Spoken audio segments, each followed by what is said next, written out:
Welcome to A Course in Miracles, where you'll discover health and well-being through inner peace. Your host is Eloisa Ramos, EFT master and author of Beyond Self-Esteem, Discovering Your Boundless Self-Worth. Using EFT, the Ramos clearing technique, and the principles of A Course in Miracles, you'll learn how to open your mind to healing and to all that is inherently yours: deep fulfillment, vitality, joy, and inner peace.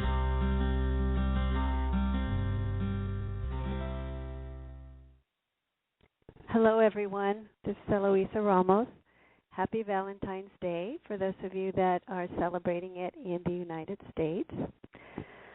I thought it would be appropriate, since it is Valentine's Day here, to take a look at the issue of loneliness and why it is that we all come to feel lonely at one point or other in our lives, and where the cause of that is. The Course in Miracles, of course, is very focused on healing what it refers to as the separation. And it is a perception that shows us a world that is full of individuals that are separate and strangers from one another. And we're going to explore that as we look at why we feel lonely today. Let me start by sharing a little story. When I was in high school, and I think that in particular in the teenage years, the issue of relationships becomes more important, or at least that's when it takes on a major importance. And I remember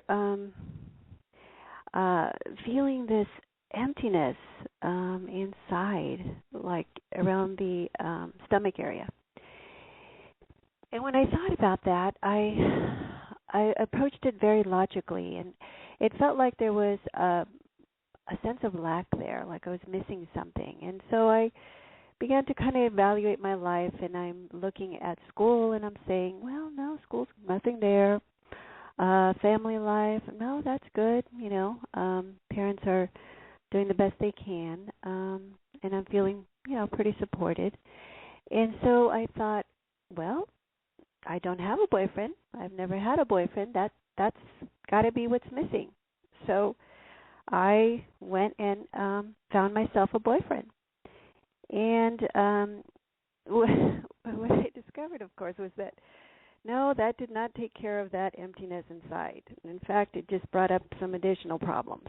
So that didn't last very long. And what happened, though, which was interesting, was that that emptiness did disappear, and it happened when I was a freshman in college.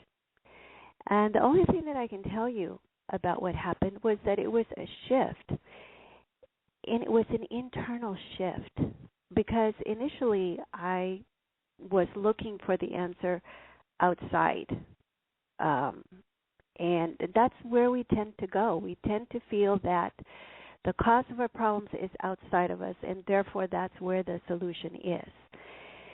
And of course, I in talking about the law of attraction and talking about cause and effect, as A Course in Miracles teaches it, I have come to understand that the cause is in the mind. The mind is causal, and what we experience as things outside of us is really just the effects.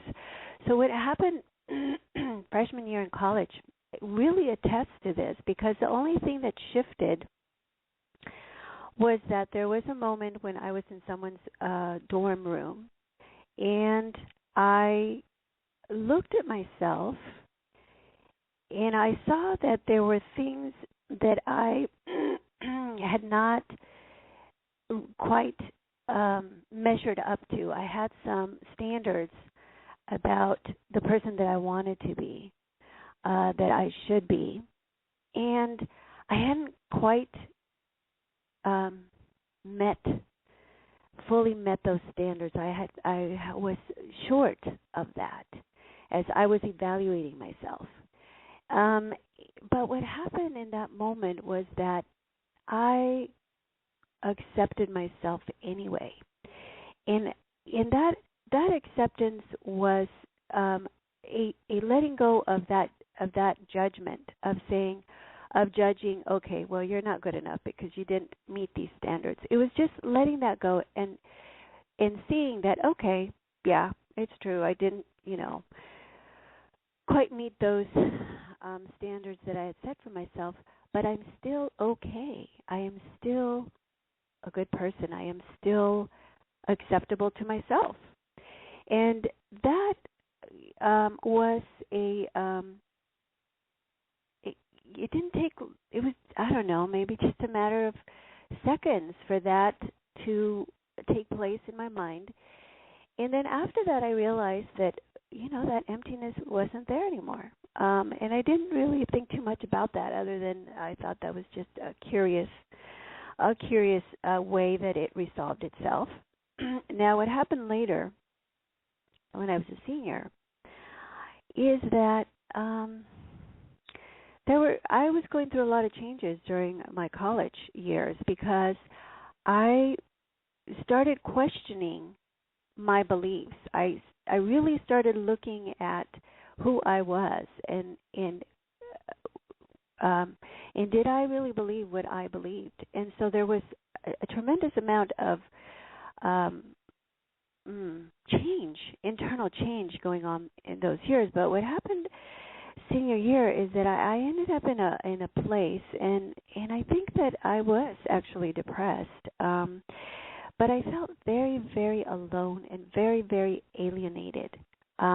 Like I didn't fit in, like I didn't belong there.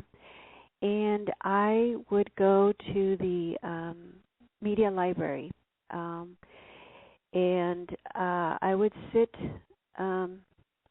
there by myself, and I would put on this song. It was by Simon and Garfunkel, and it was a song, I believe it's titled "I Am a Rock," or "I Am an Island," or something like that. But it said, "I am a rock, I am an island, and a rock feels no pain, and an island never cries." And that gives you kind of a good feeling and a good idea of where I was at during that time. And so that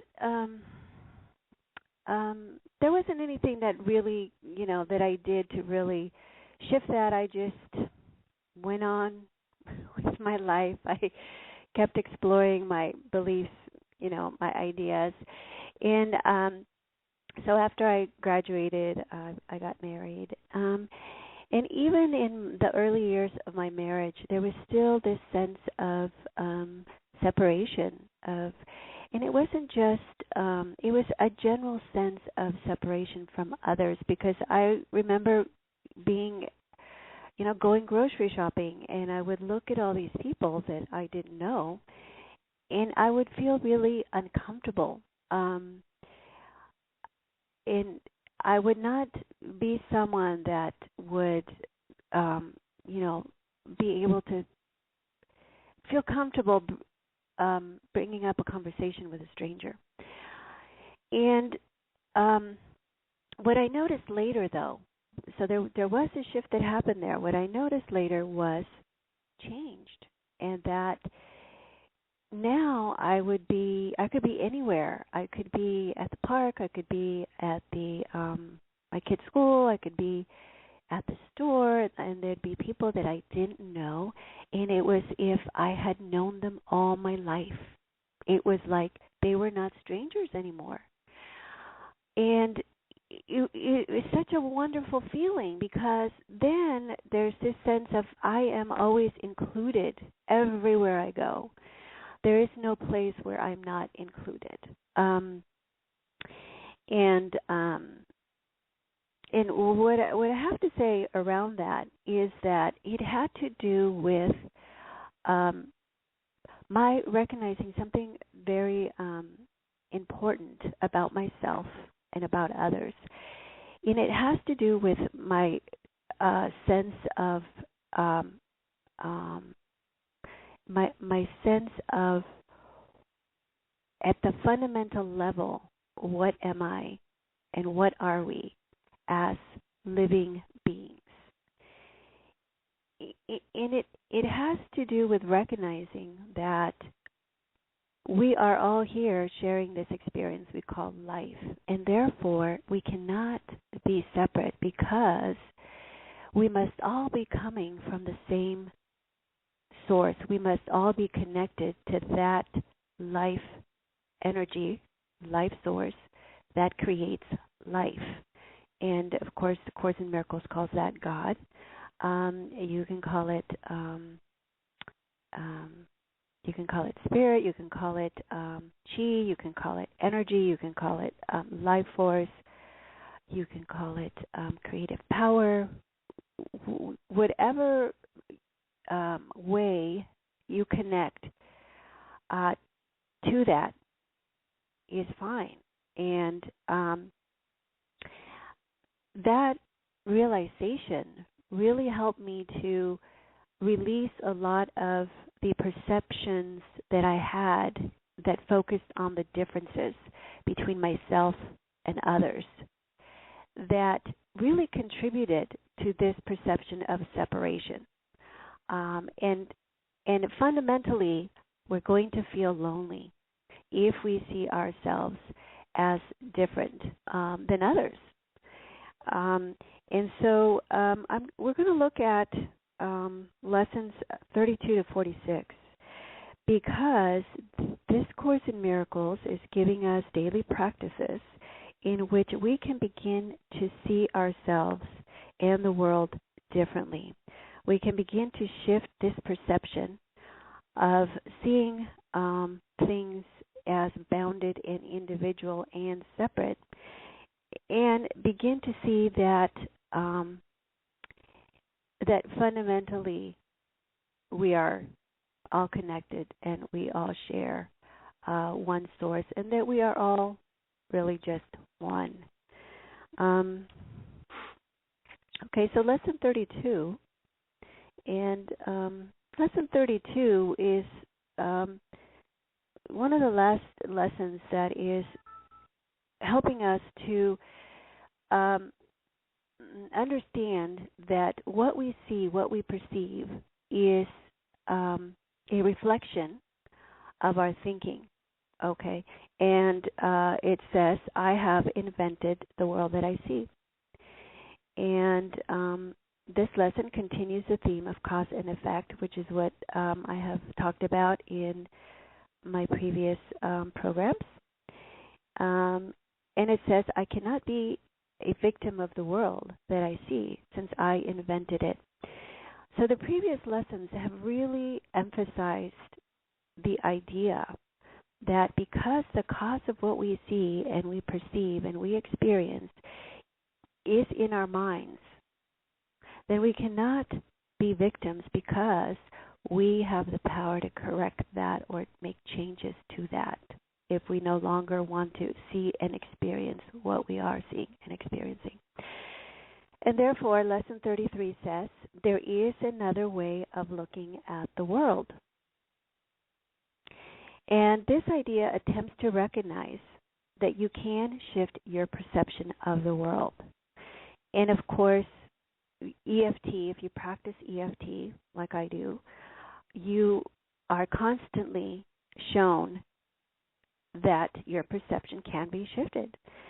It can be shifted both in its outer and inner aspects, in other words, in what we see as outside of ourselves and what we see inside, as far as our ideas and images that we hold inside. We can shift those.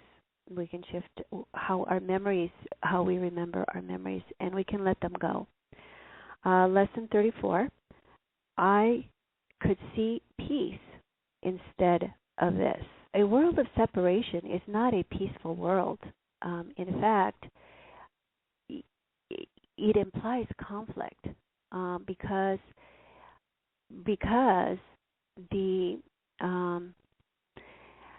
the separation makes us believe that our best interests are not necessarily the best interests of somebody else. And it presents us with a world where there is lack and not enough for everybody to go around. And therefore, we have to buy into this idea of survival and of competition with each other for what it is that we need, and not just what we need to survive physically, but also emotionally, because we place so much importance on the idea of prestige and specialness.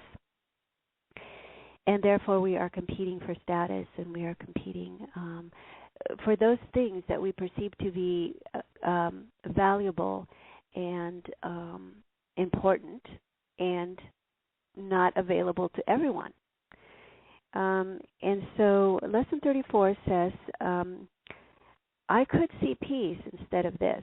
This idea begins to describe the conditions that prevail in the other way of seeing. Peace of mind is clearly an internal matter. It must begin with your own thoughts and then extend outward. It is from your peace of mind that a perception of the world arises. And so if we want to see peace, if we are tired of conflict, if we are tired of war, then we need to look at our beliefs and look at our thoughts and see which of those are bringing about separation and which are bringing about inclusion and union. So Lesson 34 says, it is your inner world to which the application of today's idea should be made. And so Lesson 35, my mind is a part of God's. I am very holy. This lesson introduces the idea of source and identity. It does not describe the way that we see ourselves necessarily now, but what it says is that it does, however, describe what vision will show you. And we talked a little bit about vision before.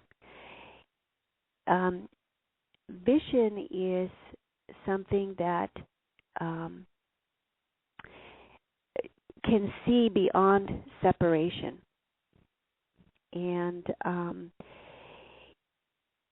it will show us a very different way of looking at ourselves. And the way that it does this is that it tries to connect you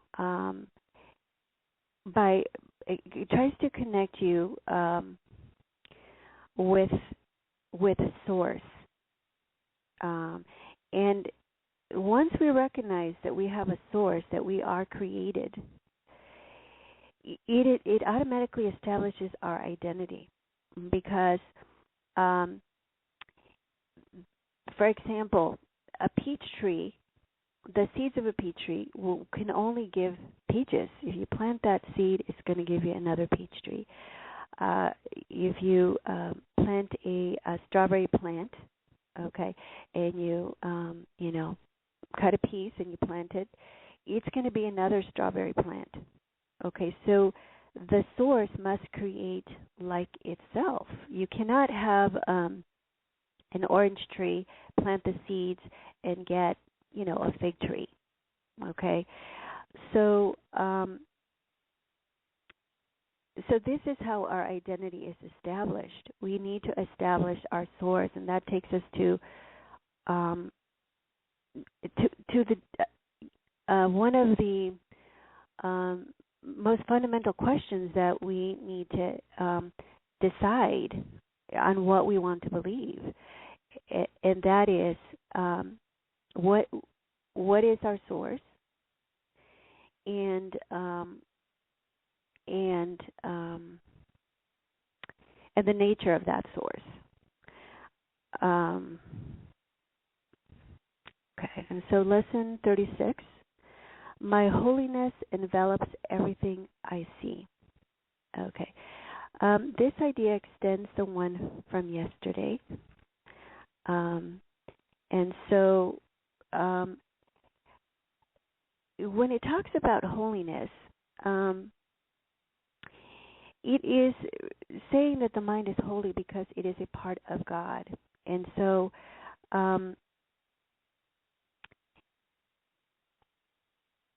and therefore we share that which is a part of the mind of God must share in what that source is.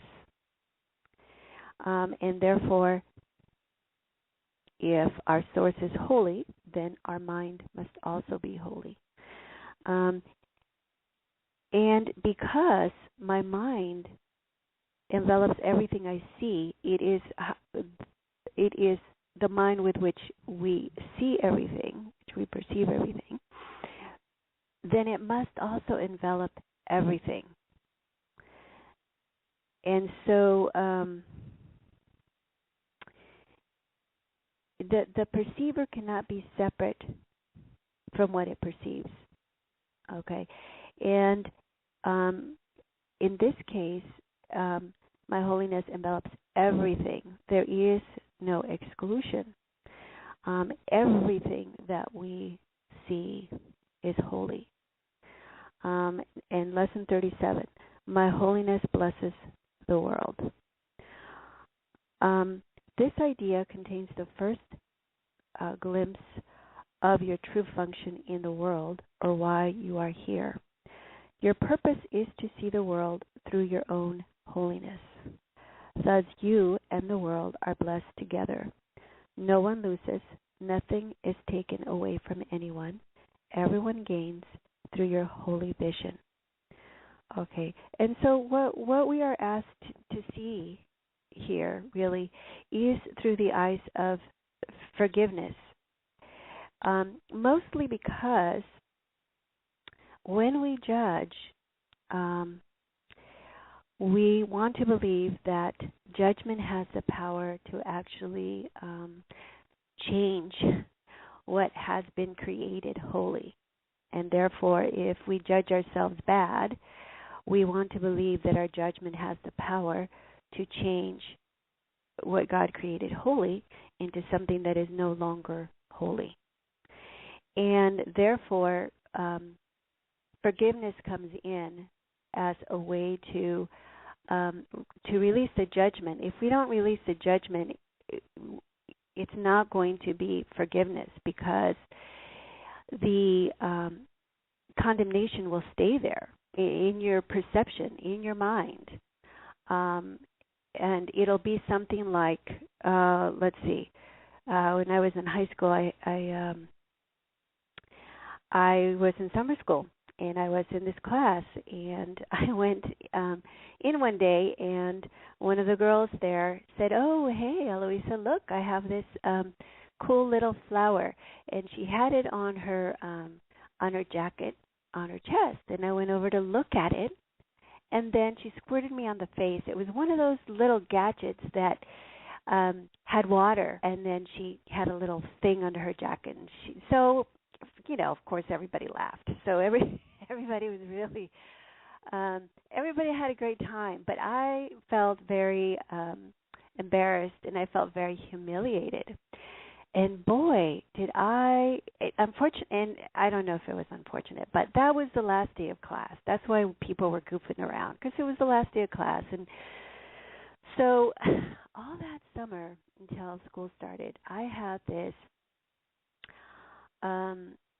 burning thing inside of me, because I just wanted to get back at her. And I have to say that I had this kind of this I don't know what you'd call it. It was like, no, you don't do anything to me and get away with it kind of thing. And so every time I thought about what she did, it would just burn me up inside, and I kept trying to think of a way to get back at her. And then towards the end, because it was like another month and a half before school started, and I wasn't going to see her. I had so I realized, of course, that this did not feel good. This anger inside did not feel good at all, and I wanted to figure out a way to get rid of it. And I thought, okay, all right, I'm just going to forgive her. Okay, I'm just going to forgive her. But immediately, as I thought, oh, I'm going to forgive her, I told myself, oh yes, and I'm going to be so much better than her because I can forgive her. And so because she did something bad to me, and I can rise above that and be better than her and just forgive her for it. Well, okay, so I let part of it go, but I did not really heal that because I basically gave up on the idea of getting back at her. That's all I did. I still believe that she did me wrong and that, she humiliated, and my ego was, of course, not happy with that. And so what we're talking about here is forgiveness, where we actually shift and understand that when others do things to us, that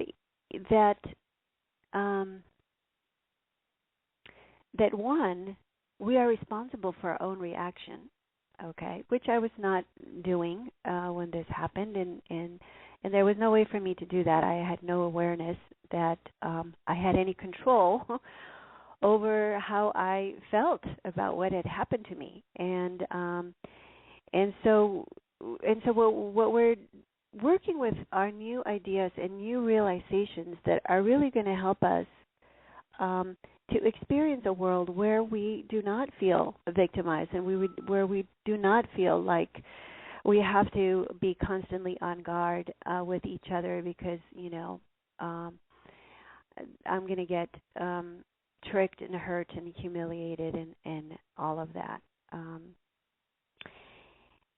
And so Lesson 37, My Holiness Blesses the World, it is a way of seeing everything as completely equal because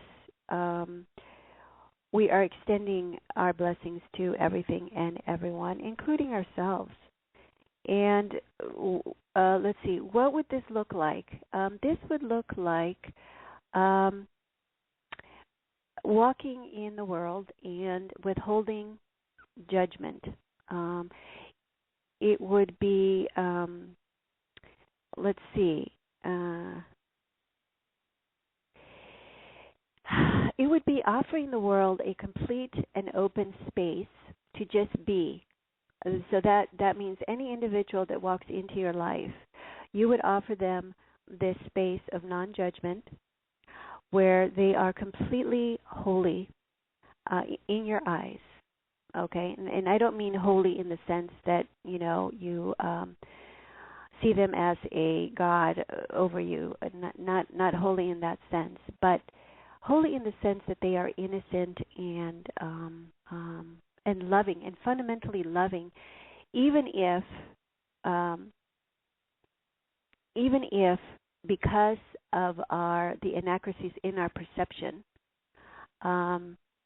we misperceive and we misjudge each other. Okay, so let's see what Lesson 37 says. That the perceiver is not separate from what he perceives. So if he perceives lack, he will see himself lacking. Wholeness can only be restored to awareness through holy vision. And therefore, and it's not just us, if we see ourselves lacking, if we see others lacking, if we judge others less than, if we, if we see inequality, because that's what we do, is when we see inequality, we are judging based on standards of value that are subjective.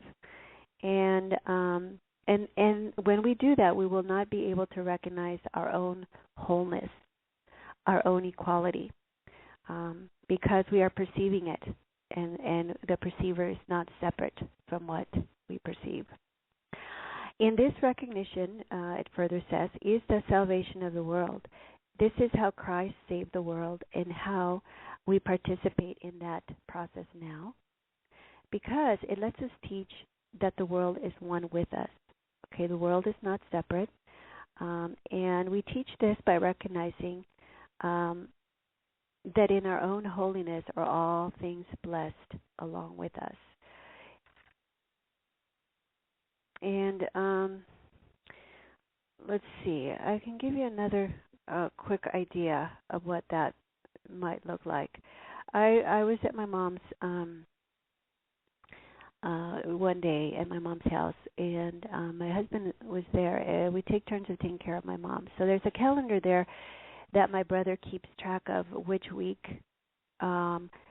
is assigned to who is going to be taking care of my mom. And he was asking about when my next week was, and I go, oh, I don't know, but we can look on the calendar. So I walked over to the calendar, and the calendar wasn't showing the right month. It was on October, and let's see. And so I started flipping the pages, or maybe it was, I don't remember. The point is, I was flipping the pages to get to when it was going to be my week, which would have been, I believe, in November or December. And so I was flipping the pages to get to the right page. And there were some pages there that after I flipped the page for October, the other pages had like advertising and had, other writing. And so I flipped a couple of pages of those, and I thought, oh gosh, it doesn't have November and December. That's the end of the calendar. So I went back and sat down, and I said, oh, I guess it doesn't have the other months. And then my husband said, well, wait a minute. What kind of calendar is that? And then he goes over there and he starts flipping through it. And sure enough, there were a few pages in between, but at the end there was a November and a December. And I kind of thought about that, and I thought, wow, that's really interesting, because I was quite accepting that maybe this calendar did not have a November and December. It didn't occur to me, to say, well, what's wrong with this calendar? We bring in the judgment. It's like, well, it's not supposed to. What kind of calendar is that? It's not good enough, But so what I realized in that moment, I was actually very, I had this deep feeling of love for my mind, because I saw how innocent it was. That's something that, a small child would do, or like the character Winnie the Pooh would do. That they look at what's there and, oh, yep, nope, there's no December, there's no November. Okay. And they're perfectly fine. They're accepting of it. And so there was this really wonderful feeling of love for that innocent and holy mind that did not have to react and judge something outside of me. Okay, lesson 38. There is nothing my holiness cannot do. Your holiness reverses all the laws of the world. And, of course, it's talking about the laws of, for example, of survival and lack. It is beyond every restriction of time, space, distance, and limits of any kind. Your holiness is totally unlimited in its power, because it establishes you as a son of God at one with the mind of his creator. And so within us, there is this mind that has to share in the mind of God, because that is the power with which our mind creates and miscreates also. But that has to be there. It is within our mind. Now, obviously, we may not easily connect with it because there's all these other misperceptions that get in the way, all these beliefs that are not true. And so that's what this course is doing. It's trying to help us to connect to this deeper place within us that is a holy place, because it is where we connect to higher source. It further says, through your holiness, the power of God is made manifest, and there is nothing the power of God cannot do. Okay? And we want to be clear here. This is God's power. This is creative power, and we just share in it. Okay? When we recognize that is our source, when we see that we are Son of God, in other words, we then are in a position to share that power consciously. Okay, lesson 39. My holiness is my salvation. Okay, and from what? What do we need salvation? Saving from? Well, we need saving from our own misperceptions of separation, of judgment, of guilt, of condemnation, of I have been done wrong, and I need to what's the word? I need to avenge myself. I need to lift what has been stepped on, my pride, my ego, that kind of thing. But it says that you cannot give what you do not have, and so therefore, a Savior must be saved. It's similar to the idea that, healer, heal thyself. Because how else can he teach salvation if he has not accepted that for himself? Let's see. Lesson 40. I am blessed as a son of God. And we begin to assert some of the happy things to which you are entitled, being what you are. And so what that means is that with the recognition that we are a part of Source, we begin to recognize that we share in the inherent qualities of Source, which is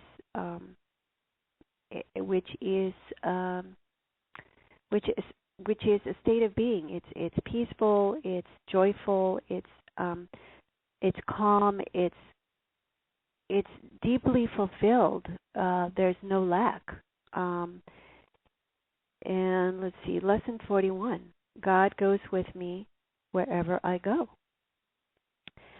Okay, today's idea will eventually overcome completely the sense of loneliness and abandonment that all the separate ones experience.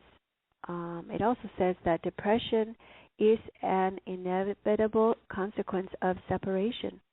So are anxiety, worry, a deep sense of helplessness, misery, suffering, and an intense fear of loss. This is a very important lesson to me, because although I have had times in my life where I have felt very separate and alienated and lonely, there have been also times in my life when I have really felt that God is there with me and goes with me wherever I go.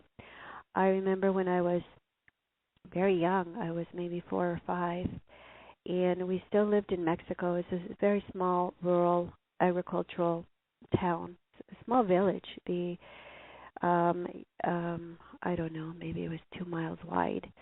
And my mother lived on one end of the town, and my oldest sister, who had just gotten married, lived on the opposite end. And my mother asked me to take some milk to my sister. And so she gave me this little metal pot with a lid, and maybe it didn't have a lid, but it had a little handle. And so I, took off with my little pot of milk, and I went walking. This was maybe about a mile at the most, but it was across town. And this little town was a very safe place where I grew up. I could be anywhere without telling my mom where I was, and if she really needed to find me, she'd find me. She'd just have to ask somebody, "Oh, have you seen my daughter?" "Oh, yeah." She wouldn't. I saw, everybody knew where everybody was, kind of thing. So I didn't have a second thought about, and she didn't have a second thought sending her 4-year-old daughter across town. So I'm walking along. There's, a rock paved sidewalk, and I get past the church, which is in the center of town, and I start walking towards my sister's house. And then I hear these dogs barking, and I turn to my left.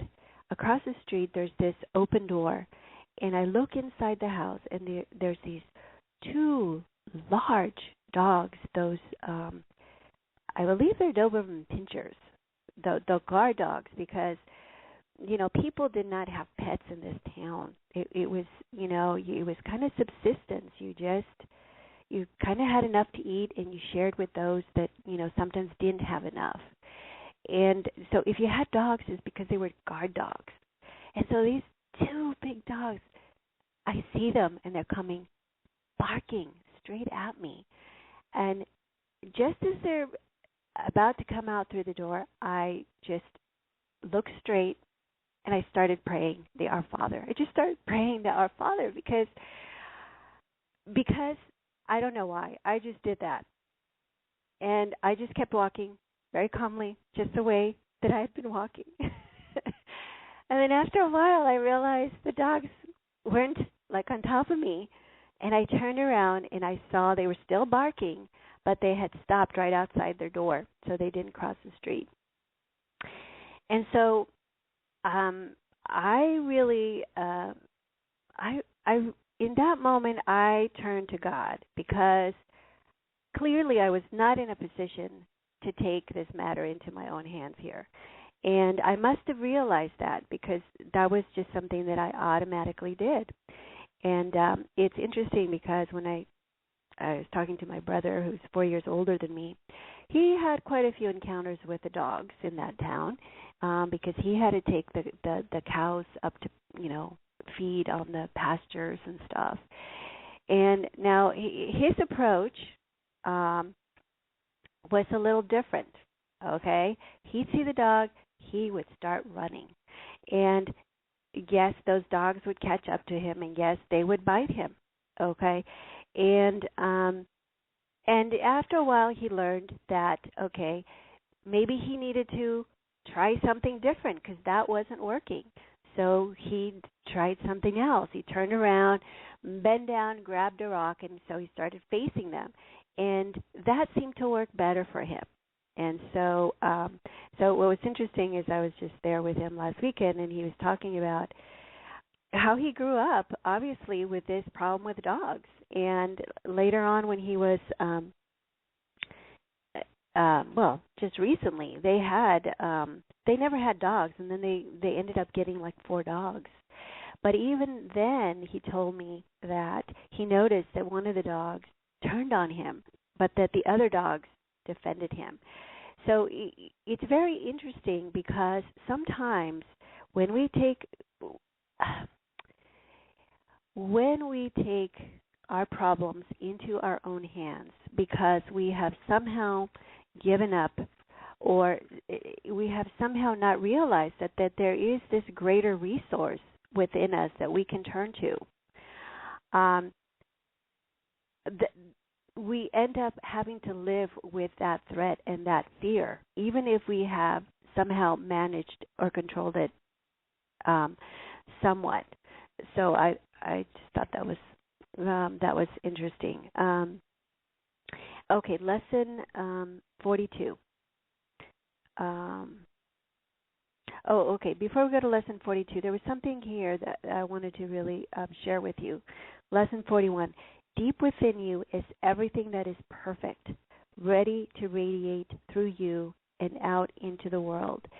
It will cure all sorrow and pain and fear and loss because it will heal the mind that thought these things were real and suffered out of its allegiance to them. You can never be deprived of your perfect holiness because its source goes with you wherever you go. You can never be alone because the source of all life goes with you wherever you go. Lesson 42. God is my strength. Vision is his gift. And this is because the strength of creation is the will of God, and that is what gives our mind power. And it is his gift rather than our own that offers vision to us. So we don't give it to ourselves. It comes to us.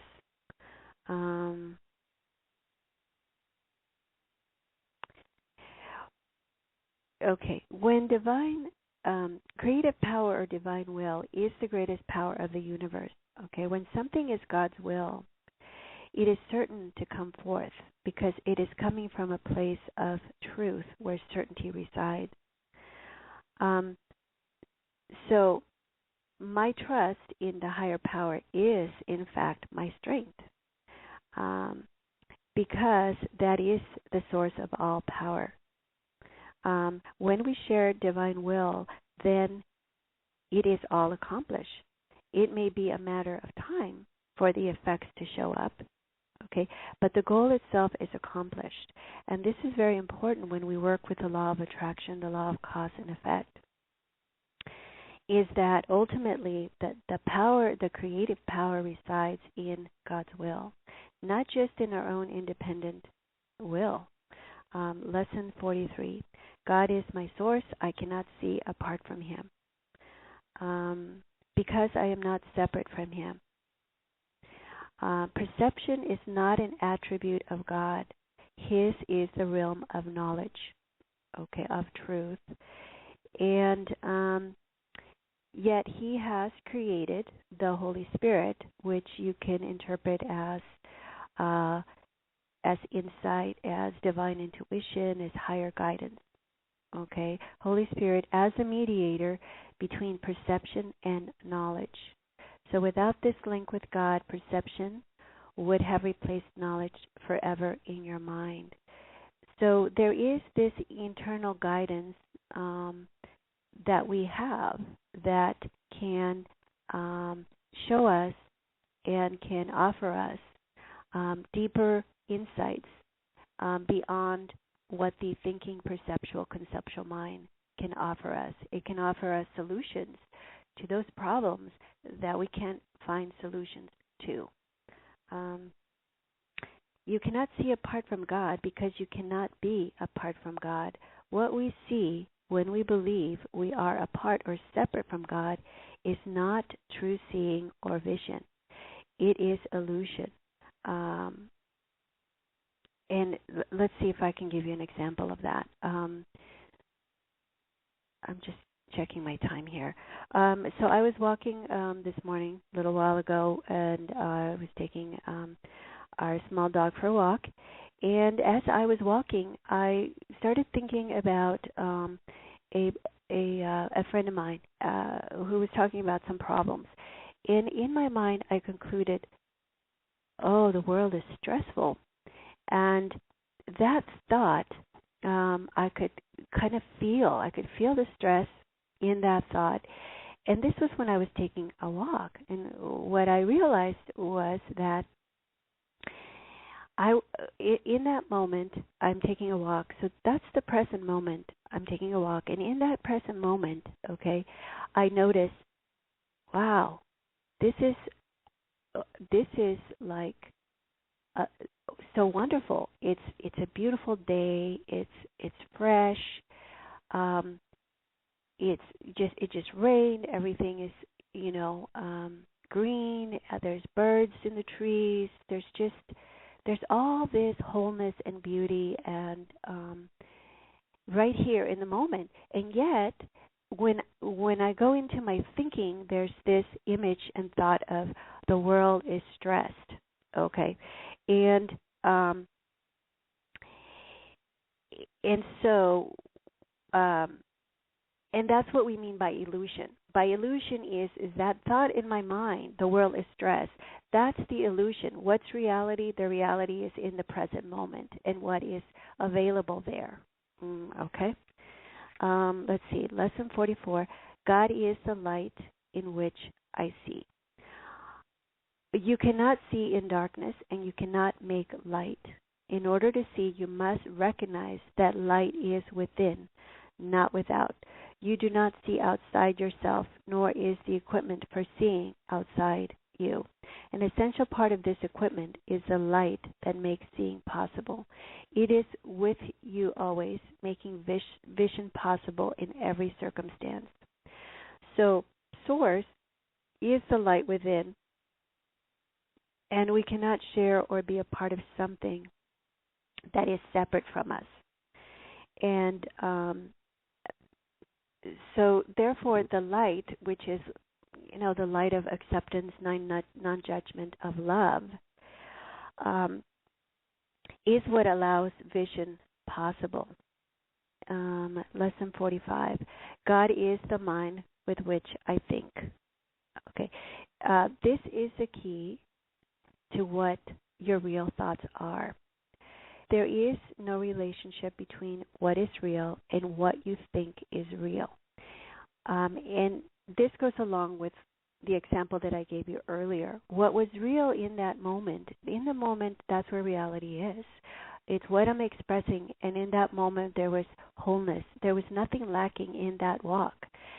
And yet, what I was thinking was completely stressful, because the thought was the world is stressful, and I was tuning in and believing that thought. And so what it wants to emphasize here in Lesson 45 is you think with the mind of God. Therefore, you share your thoughts with Him as He shares His with you. And they are the same thoughts because they are thought by the same mind. Now, when it talks about thoughts, we generally perceive thoughts as the typical thinking that we do. We call that thoughts. The Course in Miracles does not call the typical thinking that we think thoughts. It calls it nothing. It calls it illusion. So where are our real thoughts? Well, they're in our mind. They are in that place where the light is within, where there is holiness, where we can see and perceive holiness. And so my real thoughts are actually states of being. They're the serenity, there's the deep appreciation, the deep gratitude. They are these states that envelop us wholly, in a whole way. Most of the time, feelings or thoughts that we have will show up in particular places in our body, like maybe fear shows up in the chest or the stomach. Okay. These thoughts that the Lesson 45 is referring to, they're whole states of being. Here is your mind joined with the mind of God. Here are your thoughts one with His. Okay, Lesson 46. God is the love in which I forgive. We explore forgiveness, and I think we were saying before that there must be judgment or condemnation before forgiveness is necessary. If there is no judgment, there is no need to forgive. So if we can change our perception, when we feel that someone has done us wrong, and we use EFT, and we go in and shift that perception, and we begin to understand that perhaps the perception that the person was under was a misperception. We all understand that we can misperceive things, and that's why we make mistakes. Then we let go of the judgment. and it releases us, and therefore it allows us to join and to love and to release that sense of pushing away that separation is. And I wanted to, just to end the program, I wanted to end it with a reflection here. Let's see. And this just happened last week. I just take current reflections here. A woman walks in front of me as I sit. My attention focuses on her wedding ring, in particular the size of the diamonds. Why do I even notice it? Why does my attention go there? What meaning do I give to that ring, to that symbol, to the size of the diamond, to the status? Do I compare it to mine? Okay, I'm driving. It's a four-way stop. To my left, a car stops and goes straight. And then as I begin to turn to the right, the car that was just behind it on my left starts going at the same time. I stop, but feel like he got in my way. And that is a threat. It feels like an attack. Why? Why is my perception and interpretation of things and others so intent in showing me differences, opposition, and in short, separation? Why does perception do that? Without the perceived separation and contrast of otherness as something or someone being apart over there while I am here, I would not have a way to distinguish myself as an individual entity, separate from everything else and everyone else. I have to perceive the world as separate to be able to delude myself into believing that I am independent and not part of a greater whole. This is how I made an ego identity. This is ego.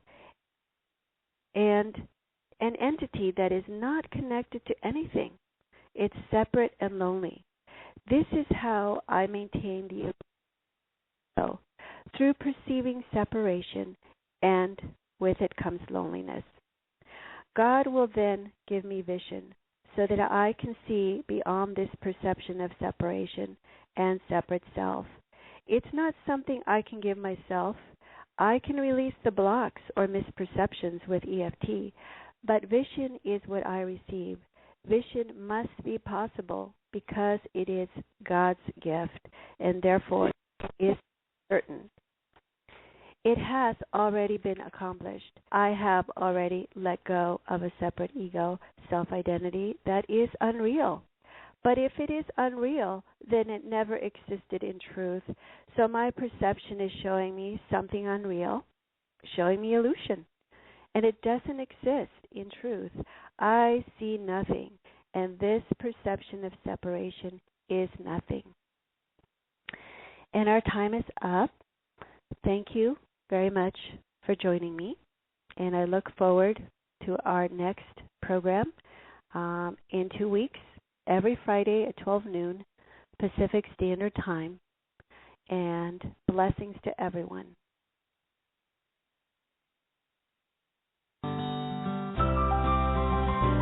For more information about EFT, muscle testing, working with Eloisa, and to download a free version of the Ramos clearing technique, visit www.healingwitheft.com.